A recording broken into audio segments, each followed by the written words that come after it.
ఒక పవిత్రమైన సేవాభావంతో ఇస్తున్నాం. ప్రతి నెల మొదటి తారీఖు వెళ్తున్నాం. మొదటి తారీఖున ఈ పింఛన్లను ఇచ్చి ఎప్పటికప్పుడు మానిటర్ చేస్తున్నాం. పేదవాళ్ళని లక్ష్యంగా పెట్టుకుని వాళ్ళకు అన్ని విధాలు ఆదుకోవడం కోసం మనం ముందుకు పోయే పరిస్థితికి వచ్చాం. ఇదే కాదు దిశ. ఒకప్పుడు జీతాలు ఎప్పుడు వస్తాయో తెలియదు. ఉద్యోగస్తులకి ముసలి వాళ్ళకి పింఛన్లు ఇవ్వలేని పరిస్థితి. ఈరోజు గర్వంగా చెప్తున్నా, మొదటి తారీఖున ఎన్ని కష్టాలున్నా పింఛన్లు పేదవాళ్ళకి ఇవ్వడమే కాకుండా గవర్నమెంట్ ఉద్యోగస్తులకి, రిటైర్డ్ అయిన ఎంప్లాయీస్ అందరికీ అదే రోజున పింఛన్లు జీతాలు ఇచ్చే కార్యక్రమాన్ని ఏర్పాటు చేశాం. అది ఈ ప్రభుత్వం సాధించిన విజయం అని చెప్పి కూడా నేను మీకు తెలియజేస్తున్నా. అధ్యక్ష, ఒకసారి బాధేస్తుంది. ప్రభుత్వం యొక్క మానవత్వాన్ని అద్దం పడుతుంది. అన్నా క్యాంటీన్ వీళ్ళు ఏమీ చేయక్కర్లేదు. కట్టిన బిల్డింగ్లన్నీ కూడా అన్నం పెడతా ఉంటే ఉన్న పడంగా వచ్చి పేదవాళ్ళ మీద కోపంతో వాళ్ళ పొట్టగొట్టే పరిస్థితికి వచ్చారు. అన్నా క్యాంటీన్లు క్లోజ్ చేశారు. ఇది నాకైతే అర్థం కలదు దిశ. ఈరోజు ఎన్టీ రామారావు గారు తిరుమల తిరుపతి దేవస్థానంలో ఆయన ఆ రోజు ముఖ్యమంత్రిగా వచ్చినప్పుడు అన్నదానం ప్రవేశపెట్టాడు. ఈరోజు 2000 కోట్ల రూపాయలు కార్పస్ వచ్చింది. వడ్డీతో ఇంకా చాలా మంది దానం చేస్తున్నారు. అంటే ఈరోజు ఒక సంకల్పం అనేది ఎవరు చేశారనేది కాదు, అది మంచా చెడా అని ఆలోచించకుండా ఈరోజు అదే కానీ తర్వాత వచ్చిన టీటీడీ బోర్డు కానీ లేకపోతే ముఖ్యమంత్రులు కానీ తిరుమలలో అన్నదానాన్ని కూడా వద్దని చెప్పి క్యాన్సిల్ చేసి ఉంటే ఏమైంది అధ్యక్ష? ఆ విధంగా చేయలేదు కాబట్టి అది కంటిన్యూ అయ్యే పరిస్థితి వచ్చింది. ఈరోజు మేము వస్తానే మళ్ళీ 204 అన్నా క్యాంటీన్లు ప్రారంభించాం.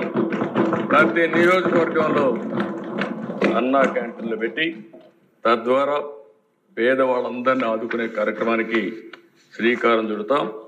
ఇది ఈ ప్రభుత్వం యొక్క కమిట్మెంట్ అని చెప్పి కూడా నేను మీకు తెలియజేస్తున్నా.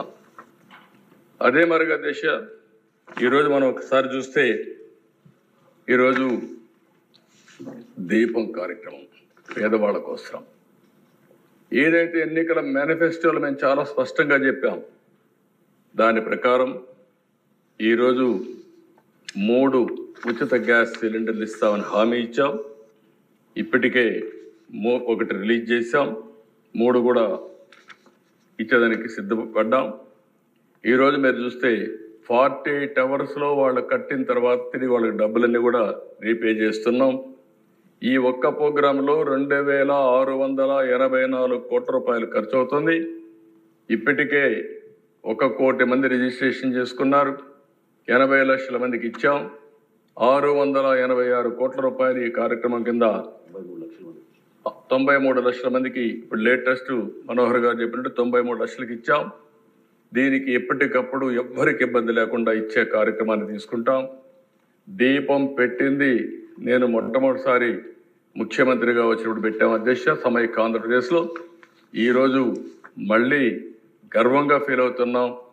ఆడబిడ్డలు ఎవ్వరికీ ఇబ్బంది లేకుండా వంట గ్యాస్ ఉచితంగా ఇచ్చే కార్యక్రమానికి ఎన్డీఏ శ్రీకారం చుట్టాం. ఇది ఒక పెద్ద అచీవ్మెంట్ అని చెప్పి కూడా మీకు తెలియజేస్తున్నా. ఇదే కదా దిశ. ఈరోజు ఈ సభ ద్వారా నేను ఒకటే హామీ ఇస్తున్నా, తొందరలోనే ఇప్పటికీ డిఎస్సి అనౌన్స్ చేశాం, దానికి కూడా శ్రీకారం చుడతాం.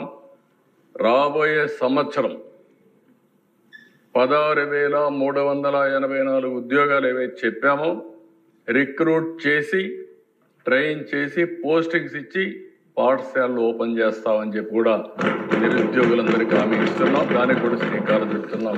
ఇబ్బందులు ఎన్నున్నా ఇచ్చిన హామీ నిలబెట్టుకుంటామని చెప్పాం. మే నెలలో తల్లికి వందనం, ఎంతమంది పిల్లలున్నా అంతమందికి డబ్బులు ఇచ్చే కార్యక్రమానికి శ్రీకారం చుడతాం. ఆ కార్యక్రమాన్ని కూడా ముందుకు తీసుకెళ్తాం. రైతు భరోసా ఏదైతే చెప్పామో next instalment government of India ఇస్తుంది. దాంతో జమ చేసి 3 ఇన్స్టాల్మెంట్స్లో ప్రతి ఒక్క రైతుకు కూడా రైతు భరోసా కింద 20,000 చెప్పాం. దాన్ని ఫుల్ఫిల్ చేస్తామని చెప్పి కూడా నేను మీకు తెలియజేసుకుంటున్నా. గవర్నమెంట్ ఆఫ్ ఇండియా 6,000 ఇస్తారు, మనం ఒక 14,000 ఇస్తాం. 2 మ్యాచ్ చేసి 20,000 ఇచ్చే కార్యక్రమానికి ముందుకు పోతాం. ఇది కాకుండా అధ్యక్ష మత్స్యకారులు 20,000 రూపాయలు ఇస్తా అన్నాం. వాళ్ళు కూడా చేపలు వేటకు పోలేని పరిస్థితి ఉంటుంది. ప్రతి సంవత్సరం హాలిడే ఇస్తాం. ఆ హాలిడే సమయం ముందుగానే వాళ్ళకి ఇవ్వాల్సిన 20,000 కూడా వాళ్ళకు ఆర్థిక సహాయం చేసి వాళ్ళను కూడా ఆదుకుంటామని చెప్పి ఈ సభ ద్వారా తెలియజేస్తున్నా. నేను ఒకటే హామీ ఇస్తున్నా, ఏదైతే మేము ఎన్నికల మేనిఫెస్టోలో చెప్పామో ప్రతి ఒక్కటి కూడా అమలు చేయడానికి చిత్తశుద్ధితో కట్టుబడి ఉన్నాం. అన్ని విధాల ప్రయత్నం చేస్తామని చెప్పి కూడా ఈ సభ ద్వారా ప్రజలందరికీ విజ్ఞప్తి చేస్తున్నాను. అయితే అధ్యక్ష, గడిచిన 5 సంవత్సరాలు ఏం జరిగిందో ఒక్కసారి మీరు ఆలోచిస్తే నేను 4-5 స్లైడ్స్ చూపిస్తాను. మీ అందరికి ఒక ఆలోచన వస్తుంది. ఎందుకంటే ఎప్పుడైతే అభివృద్ధి చేయాలి, సంపద సృష్టించాలి, దీనివల్ల ఆదాయం పెరుగుతుంది. పెరిగిన ఆదాయాన్ని సంక్షేమ కార్యక్రమాలకు ఖర్చు పెట్టాలి. కొంత డబ్బులు మళ్ళీ అభివృద్ధి పైన ఖర్చు పెట్టాలి. మళ్ళీ ఆదాయం పెంచుకుంటూ ఎక్కడికక్కడ ప్రజల్ని సాధికారత చేయాల్సిన బాధ్యత ఉంది. ఇది ఒక సైకిల్. ఇది సంపద సృష్టించకుండా ఇష్టానుసారం ప్రవర్తించి అప్పులు తీసుకొచ్చి ఖర్చు పెడితే అది సస్టైనబుల్ మోడల్ కాదు దిశ. ఆ విషయం చెప్పడానికే నేను ఈ 4-5 స్లైడ్స్ మీ ద్వారా ప్రతి ఒక్క మెంబర్కి కానీ రాష్ట్రంలో ఉండే ప్రజలందరూ కూడా ఆలోచించుకోవాల్సిన అవసరం ఉంది. అభివృద్ధి జరిగితే ఏం జరుగుతుంది, సుపరిపాలన ఉంటే ఏ విధంగా ఉంటుంది, అభివృద్ధి జరగకపోతే ఎలాంటి ఇబ్బందులు వస్తాయో మన రాష్ట్రం 5 సంవత్సరాలకు ఉదాహరణ. ఆ విషయమే నేను ఒకసారి ఎక్స్ప్లెయిన్ చేస్తాను అధ్యక్ష. నెక్స్ట్ ఆ స్లైడ్స్ ఇది ఒకసారి చూస్తే అధ్యక్ష 18-19 11.4% growth rate, 19-20 5.25% growth rate, double సగానికి తగ్గిపోయే పరిస్థితి వచ్చింది. అదేవిధంగా అధ్యక్ష మీరు చూసిన తర్వాత 18-19లో 8,74,000 కోట్ల రూపాయలు జిఎస్టిపి. అది 19కి వచ్చేందుకు 9,26,000 కోట్ల రూపాయలు జిఎస్టిపి పెరిగింది 19-20కి. దీనివల్ల దేశ అదే కానీ 11.14% గ్రో అయింటే అది కంటిన్యూ అయి ఉంటే 9,71,000 జిఎస్టిపి వచ్చేది. అంటే ఒక్క సంవత్సరం 45,000 కోట్ల రూపాయలు జిఎస్టిపి తగ్గే పరిస్థితి వచ్చింది. ఇది సంపద సృష్టించడం అనేది. రెండో ఎగ్జాంపుల్ అధ్యక్ష 23-24 వైఎస్ఆర్ కాంగ్రెస్ పార్టీ పరిపాలన 8.6% గ్రోత్.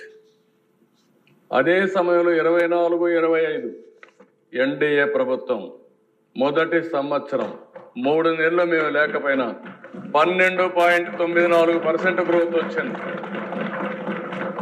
దీనివల్ల అధ్యక్ష మీరు ఒకసారి చూస్తే 24-25% 12.94% వల్ల గ్రోత్ చూస్తే 14 కోట్ల మామూలుగా వచ్చుంటే 8.6 వస్తే 14.22 లక్షలు వచ్చేది. ఈ సంవత్సరం 24-25కి 16,06,000 కోట్ల రూపాయలు జిఎస్టిపి వచ్చింది. ఈ రెండు చూసుకుంటే దేశ అదే గాని వైఎస్ఆర్ కాంగ్రెస్ పార్టీ ఉండి 8.6 వచ్చుంటే 15,44 లక్షలు వచ్చేది. 15,44,000 కోట్లు వచ్చేది. అంటే ఒక సంవత్సరం వైఎస్ఆర్ కాంగ్రెస్ పార్టీకి ఎన్డీఏ ప్రభుత్వానికి వ్యత్యాసం చూస్తే 62,000 కోట్ల రూపాయలు అదనంగా జిఎస్టిపి సాధించే పరిస్థితికి వచ్చారు. అంటే సంపద ఎప్పుడు వస్తుందా దేశ ఆ రోజు ఆదాయం పెరుగుతుంది, ప్రభుత్వానికి ఆదాయం పెరుగుతుంది, ప్రజల దగ్గర తలసరి ఆదాయం పెరుగుతుంది, వాళ్ళకు పర్చేసింగ్ కెపాసిటీ వచ్చే పరిస్థితికి వస్తుంది. Next slide. ఈ స్లైడ్ మీరు చూస్తే అధ్యక్ష 14-15 నుంచి 18-19 వరకు 5 సంవత్సరాలు తెలుగుదేశం పార్టీ హయాంలో 13.5% గ్రోత్ రేట్. అదే వైఎస్ఆర్ కాంగ్రెస్ పార్టీని చూస్తే 10.32% వచ్చి తగ్గిపోయింది. దీనివల్ల ఏం జరిగిందని నెక్స్ట్ స్లైడ్కి వెళ్తే అధ్యక్ష మీరు ఇయర్ వారీగా వేసాం. ఈ లెక్కలన్నీ మనం ఎక్కడికక్కడ డిపార్ట్మెంట్ పంపిస్తే గవర్నమెంట్ ఆఫ్ ఇండియా దీన్ని కన్ఫర్మ్ చేసే పరిస్థితికి వస్తారు. అధ్యక్ష ఇక్కడ చూస్తే ఈ సినారియోలో తెలుగుదేశం పార్టీ అధికారంలో ఉండుంటే 13.5% గ్రోత్ రేట్ వచ్చినా ఈరోజు మీరు చూసినప్పుడు కింద చూస్తే యాక్చువల్గా గ్రోత్ అయింది ఆ రోజు 23-24కి 14,22,000 కోట్లు.